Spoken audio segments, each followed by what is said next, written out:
Emas adalah magnet kekayaan. Tuhan jadikan emas ini sangat cantik pada pandangan manusia. Bila pegang emas ini, auranya terasa lain macam. Lagi besar kemungkinan emas itu, lagi kuat auranya.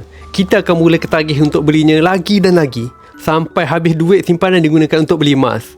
Itulah feedback yang saya sudah dapat daripada majoriti penyimpan emas.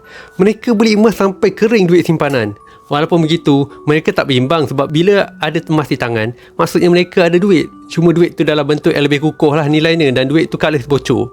Manfaat terbesar mereka yang menyimpan emas bukanlah sangat tentang berapa peratus mereka dapat keuntungan, tapi yang lebih penting, duit simpanan mereka tak bocor.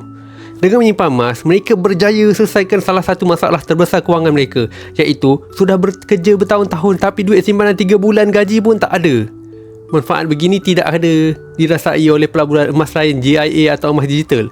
Dah faham keajaiban simpanan emas? Jom simpan emas sekarang. Klik link di bio atau DM hubungi saya terus supaya saya bantu anda simpan emas fizikal. Tengok tutorial pin video di profil saya.